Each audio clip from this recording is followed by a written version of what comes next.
उपस्थित हमारे किच्चर क्षेत्र के विधायक पूर्व विधायक श्री राजेश शुक्ला जी, उपस्थित यहाँ पे जिला स्तरीय अधिकारी सीएमओ साहब, हमारे सीईओ साहब, अन्य अधिकारी उपस्थित, हमारे स्पॉन्सर्स उपस्थित, हमारे किच्चर के कर्मठ एवं ऊर्जावान एसडीएम हमारे कौस्तुभ मिश्रा जी उपस्थित, सभी हमारे यहाँ अमर उजाला की टीम उपस्थित, पेरेंट्स और उपस्थित स्टूडेंट्स, आप सभी का मैं स्वागत करता हूँ यहाँ पे।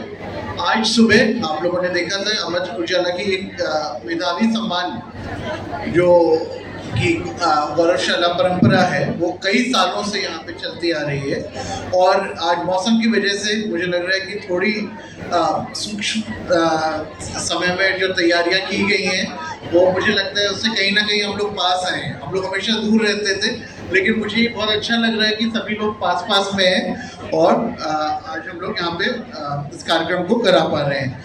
तो सर्वप्रथम मैं यही कहना चाहूँगा यहाँ पे कि आप लोग सभी, मैं चाहूँगा सभी बच्चों के लिए तालियां ज़रूर हों, क्योंकि मुझे लगता है कि साल भर की पूरी मेहनत का आज एक निचोड़ निकल कर आ रहा है और बच्चे कहीं ना कहीं बहुत बधाई के पात्र हैं।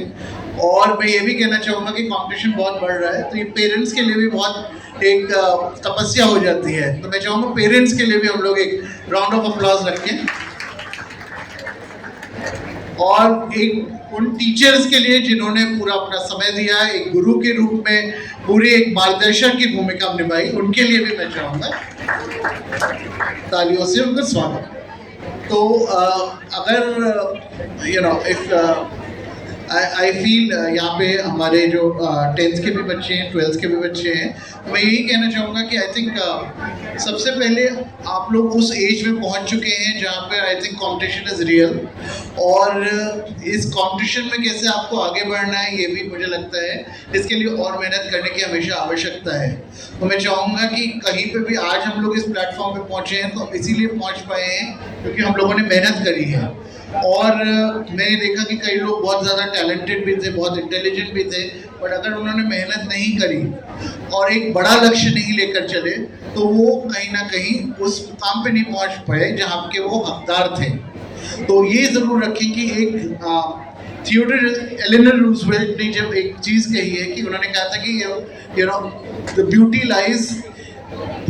Lies in the dreams that you have.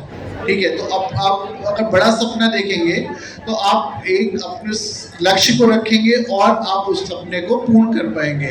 तो इस समय एक बड़ा लक्ष्य लेकर चलेंगे तो मुझे लगता है बच्चे बहुत कुछ इसको अचीव कर पाएंगे।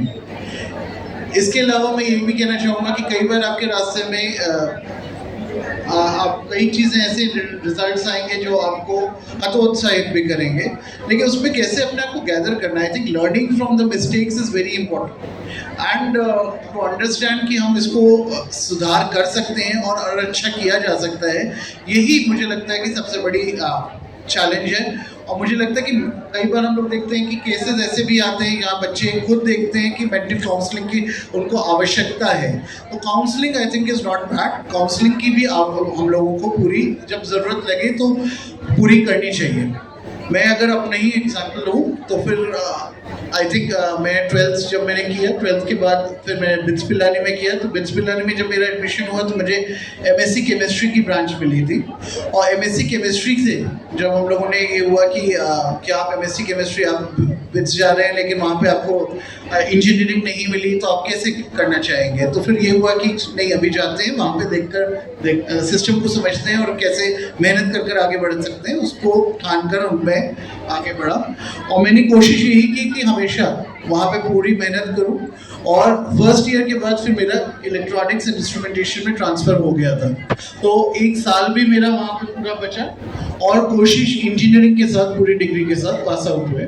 उसके बाद आगे का लक्ष्य निर्धारित किया गया।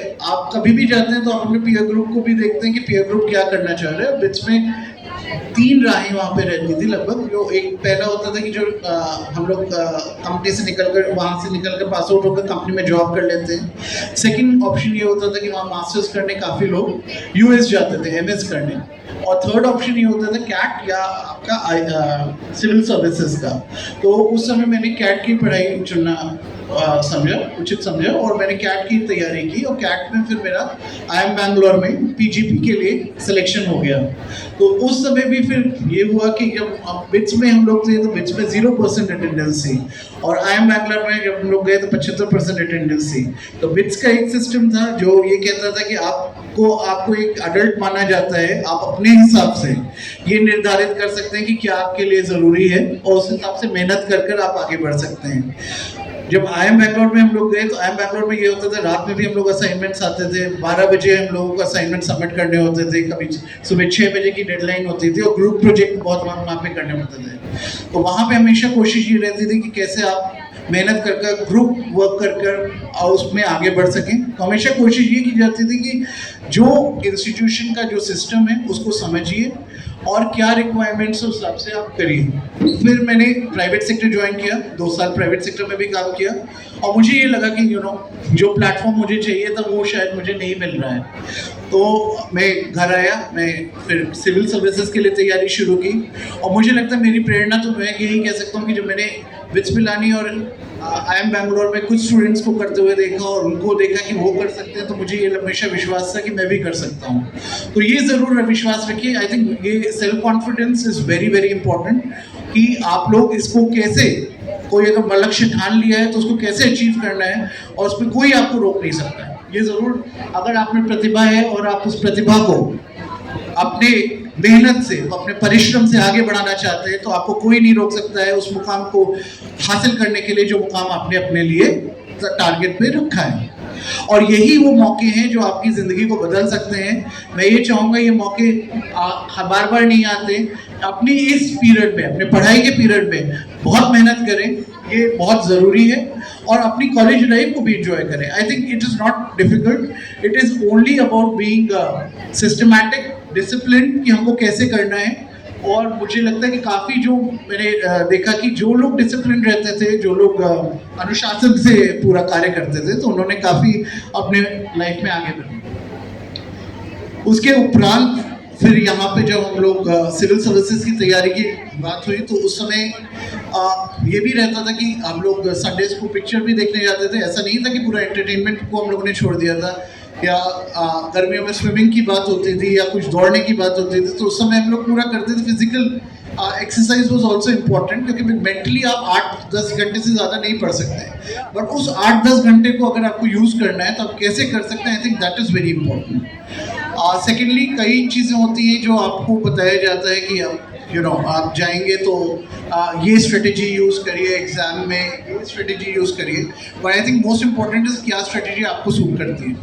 जैसे अगर आप कैट का एग्ज़ाम लिखेंगे तो कैट के एग्ज़ाम में आपको हमेशा लगेगा कि आपको 3-4 घंटे होते तो मैं पूरा पेपर कर लेता, लेकिन 2 घंटे में क्या मैं ये चुन सकता हूँ कि कौन सा क्वेश्चन मुझे करना है, कौन सा क्वेश्चन मुझे छोड़ना है, क्योंकि वो समय ज़्यादा लेगा। ये बहुत महत्वपूर्ण होता है। वैसे सिविल सर्विसेज में सबसे इम्पोर्टेंट चीज़ जो हो जाती है वो ये है कि आप 5-6 साल के पुराने पेपर्स लें, समझें कि क्या पूछा जा रहा है, किस चीज़ पे आपको जज किया जा रहा है, और एग्जामिनर आपसे किस प्रकार के आंसर्स चाहता है, इस चीज़ को तैयारी करना मुझे क्या लगता है बहुत ज़रूरी है। और आज मैं कहता हूँ कि इंटरनेट के माध्यम से भी बहुत तैयारी की जा सकती है, और मुझे लगता है कि कई लोग सेल्फ स्टडी से भी बहुत आगे आ रहे हैं। तो ये ज़रूरी नहीं कि अब टेक्नोलॉजी ऐसी हो गई है जिससे आपके घर बैठे ही सारा मटेरियल आपको उपलब्ध है। तो मुझे लगता है कुछ सालों में मैं यहाँ से बहुत अच्छे सिविल सर्विसेज के चाहूँगा IAS चुनकर आएंगे, IPS चुनकर आएंगे, और ऐसा लक्ष्य लेकर सब लोग आगे बढ़ेंगे, क्योंकि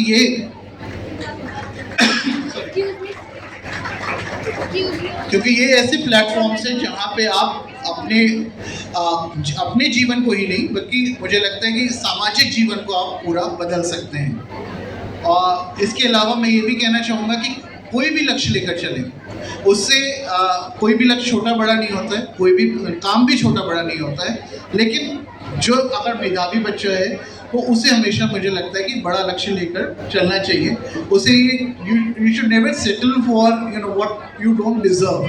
आपको लगता है कि कई बार आपको लगेगा कि अरे हमने समझौता कर लिया इस चीज़ से क्योंकि हम आगे नहीं बढ़ पाए, हम कुछ और पढ़ना चाहते हैं, लेकिन हमेशा अपनी लाइफ को ऐसे प्लान करिए कि आप आगे बढ़ सकें। और मुझे ये बहुत यकीन है यहाँ पे कि काफ़ी बच्चे यहाँ पे आगे बढ़ेंगे, काफ़ी बच्चे और लॉरेल्स लेकर आएंगे, ऐसे मुकामों पे आप हमारा जनपद का नाम बढ़ाएंगे, जिससे हम लोग जब पढ़ेंगे तो हम बहुत गौरवान्वित महसूस करेंगे।